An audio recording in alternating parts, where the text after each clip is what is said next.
یہ بھی ہے، اور ساتھ ہی ساتھ جو یہ لیڈرشپ ہے پاکستان تحریک انصاف کی، شفقت محمود صاحب نے اور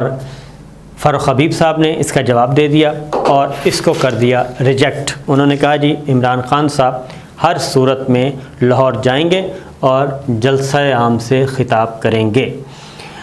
اب یہ ڈپٹی کمشنر لاہور کہہ رہے ہیں کہ ہمیں انٹیلیجنس اداروں نے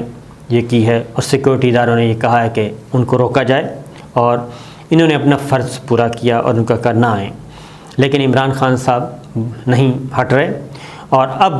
گورنمنٹ، کیونکہ رانا ثناء اللہ صاحب وزیر داخلہ ہیں اور مسلم لیگ نواز ذرا تھوڑی سی تگڑی جماعت ہے اور مضبوط اعصاب کی بھی ہے، تو اب ان کے پاس راستہ کیا ہے؟ راستہ یہی ہے کہ یا تو ان کو سیکورٹی کے پیش نظر ان کو گھر تک محدود کر دیا جائے، نظر بند کرتے ہیں تو معاملہ خراب ہوگا، گرفتار کرنے کے لیے ابھی تک کوئی ایسی ہے نہیں چیز، تو نظر بندی ایک ہو سکتی ہے، لیکن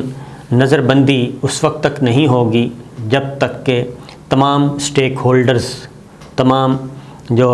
انسٹیٹیوشنز ہیں حکومتی، وہ سب کے سب ایک پیج پہ نہ آئیں، کیونکہ یہ معمولی کام نہیں ہے۔ اس کی ریزن ہے کہ گورنمنٹ نے یہ کام کرنا ہے، اگر گورنمنٹ یہ کام کرے گی تو اس کا پھر اگین ریئیکشن جو ہے وہ ملٹی ڈائمینشنل ہوگا، صرف حکومت اس کی زد میں نہیں آئے گی بلکہ باقی ادارے بھی اس کی زد میں آئیں گے۔ تو بہرحال یہ ایک کام کیا جا رہا ہے، سوچا جا رہا ہے کرنا یا نہیں کرنا، لیکن وہ ہیں عمران خان صاحب جو ہیں انہوں نے ہر صورت میں جانا ہے اور وہ کہہ رہے ہیں کہ جی میں جاؤں گا۔ پھر انہوں نے ایک اسٹیٹمنٹ بھی دی ہے اور انہوں نے کہا کہ امپورٹڈ حکومت سے حالات نہیں سنبھل پا رہے، اور عمران خان نے کہا ہے کہ یہ غیر فطری امپورٹڈ حکومت ہے اور حالات نہیں سنبھل پا رہے، انواع و اقسام کے جرائم میں ملوث ملزمان جو ہیں وہ وفاقی کابینہ کا حصہ ہیں، جمہوریت کا چہرہ مسخ ہو گیا ہے اور پاکستان اپنی تاریخ کے اہم ترین دور اور مقام پر کھڑا ہے، قوم قیادت سے آگے بڑھ چکی ہے اور یہ بیرونی سازش کے خلاف جو ہے وہ کریں گی۔ اب انہوں نے ایک قرارداد بھی منظور کروانی ہے اور وہ قرارداد بھی ایک مجھے اندازہ ہے کہ اس قرارداد کے بعد ایک نئے جذبے کے ساتھ وہ آئیں گے اور نیا جذبہ اور نیا ولولہ پیدا کرنے کی کوشش کی جائے گی۔ پھر ایک اور چیز وہ ہے ملاقات کی ہے جناب وزیر اعظم شہباز شریف صاحب نے۔ ملاقات کس سے کی ہے؟ ڈاکٹر عارف علوی صدر مملکت سے، پریزیڈنٹ آف پاکستان سے ایوان صدر گئے، ملاقات کی۔ ہماری جو اطلاعات ہیں یہ ملاقات خالصتاً سیاسی نوعیت کی تھی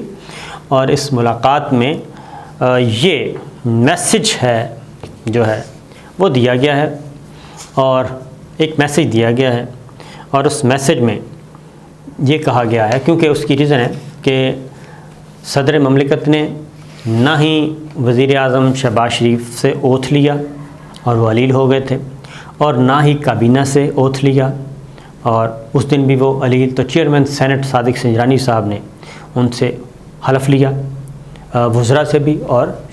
وزیر اعظم شہباز شریف صاحب سے بھی۔ تو اس طرح کے حالات میں شہباز شریف وزیر اعظم کا جانا، ڈاکٹر عارف علوی صاحب سے ملاقات کرنا، یہ ایک میننگ فل ہے اور بڑا معنی خیز ہے، اور جو اطلاعات ہیں وہ یہی ہیں کہ میسج دیا گیا ہے کہ جناب عمران خان صاحب کو کہیں کہ ہمارے ساتھ آئیں، بیٹھیں اور ہم اگلے سیٹ اپ کی تیاری کریں، عام انتخابات کی طرف بھی جانا ہے تو ہم مل جل کر رولز آف گیمز طے کریں، اور بجائے اس کے کہ شدت پیدا ہو اس میں آگے نہیں بڑھنا چاہیے۔ پھر انہوں نے اپنی کابینہ کے پہلے اجلاس میں بھی یہ کہا ہے کہ ہمیں شدت کی طرف نہیں جانا چاہیے، اور بڑی قربانیاں دی ہیں، ایک آئینی طریقے سے تحریک عدم اعتماد کے نتیجے میں ہمیں کامیابی ملی ہے، اور یہ اتحاد پاکستان کا خاصا وسیع اتحاد ہے اور یہ ذاتی پسند اور ناپسند نہیں، عوام کی خدمت کرے گا، وہ اس طرف جا رہے ہیں۔ اور جنگی کابینہ تشکیل دیا انہوں نے کہا یہ جنگی کابینہ ہے اور ہنگامی بنیادوں پہ اور جنگی بنیادوں پہ انہوں نے مسائل کا حل کرنا ہے۔ تو پریزیڈنٹ آف پاکستان کو پیغام پہنچا دیا گیا اور وزیر اعظم سابق عمران خان صاحب جو ہیں ان تک آگے پہنچے گا، تو اس کے بعد کیا ہوگا یہ ان کی مرضی ہے۔ ایک اور چیز بھی گردش کر رہی ہے کہ سیکورٹی کے خطرات سے بھی آگاہ کیا گیا، اور یہ دیکھتے ہیں اس پہ کیا ہوتا ہے۔ پھر ایک اور خبر آئی، اور وہ یہ ہے کہ اب ہر خبر کو کوشش کی جا رہی ہے گورنمنٹ کی طرف سے اور ان کے لائک مائنڈیڈ جتنے بھی ہیں ان کی طرف سے یہ کوشش کی جا رہی ہے کہ عمران خان صاحب کی ہر خبر کو ایک خاص اینگل سے نیگیٹو پلے کیا جائے۔ امریکی رکن کانگریس ہیں الہام عمر، وہ آئیں پاکستان، انہوں نے وزیر اعظم سے بھی ملاقات کی، وزیر خارجہ سے بھی ملاقات کی، اور ان کی ملاقات ہوئی سابق وزیر اعظم عمران خان صاحب سے بھی، اور انہوں نے عمران خان صاحب سے ملنے کے بعد خاص طور پہ یہ کہا کہ ایک عرصے سے آپ سے ملاقات کی خواہاں تھی میں۔ اور الہام عمر، ان میں کیا خوبی ہے یہ آپ کو پہلے بھی پتہ ہے لیکن میں دوبارہ بتاتا ہوں کہ یہ اسلامو فوبیا کے خلاف جو آواز بلند کی تھی عمران خان صاحب نے اقوام متحدہ میں،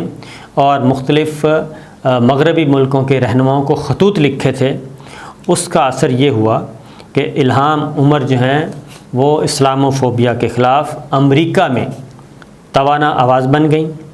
اور وہاں پہ انہوں نے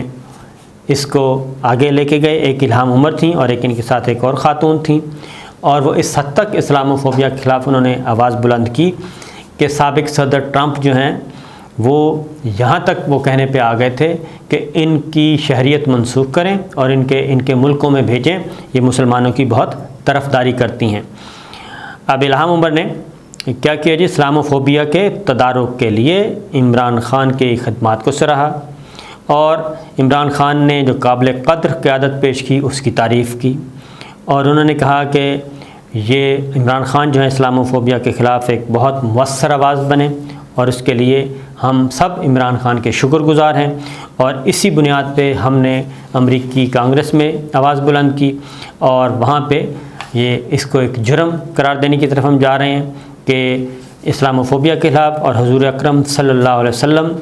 کے شان کے بارے میں کچھ کیا جائے گا تو یہ بھی مسلمانوں کے دل اور اس سے ٹوٹیں گے، اور اس سے نفرت پھیلے گی اور تہذیبوں میں تصادم ہوگا۔ تو یہ ملی ہیں، لیکن اب اس ملاقات کو بھی وہ جوڑ رہے ہیں کس سے جی کہ یہ تو امریکی حکومت ہے تو پھر امریکیوں سے کیوں مل رہے ہیں؟ تو پہلی بات تو یہ ہے کہ یہ دن کی روشنی میں مل رہے ہیں، اور اگلی بات یہ ہے کہ ہمارا جو وزارت خارجہ دفتر خارجہ ہے وہ آن بورڈ ہے، اور دفتر خارجہ کے تھرو ہی یہ ملاقاتیں طے ہوئی ہیں، اور دن کی روشنی میں سب کے سامنے مل رہے ہیں، اور ایجنڈا بھی پتہ ہے۔ لیکن جو پچھلی ملاقاتیں ہوئیں غیر ملکی سفیروں کے ساتھ، ناظم الامور کے ساتھ، وہ ملاقاتیں خفیہ تھیں، اعلانیہ نہیں تھیں، اور اس ملاقاتوں کے اثرات جو ہیں وہ پہنچے ہیں ان حالات میں۔ بلاول بھٹو لندن پہنچ چکے ہیں اور نواز شریف سے ملاقات کریں گے، اور اگلے جو فارمولاز ہیں وہ طے کیے جائیں گے، پاور شیئرنگ اور پالیٹکس اور اگلے انتخابات۔ تو یہ ہیں اب تک کی خبریں۔ عمران خان صاحب آج کیا اعلان کرنے والے ہیں؟ لگتا یہی ہے کہ وہ 2-4 قدم اور آگے بڑھیں گے اور بتائیں گے کہ ان کا جرم بتایا جائے کہ انہیں کیوں نکالا، جرم بتانا ضروری ہے۔ تو بہرحال دیکھتے ہیں جی، اللہ تعالیٰ پاکستان کو اپنی حفظ و امان میں رکھے، اور اس سارے قضیے میں دعا کرنی چاہیے کہ اس سے کوئی خیر برآمد ہو اور ہم کسی صحیح سمت کی طرف بڑھ سکیں۔ اجازت دیجیے، اللہ حافظ۔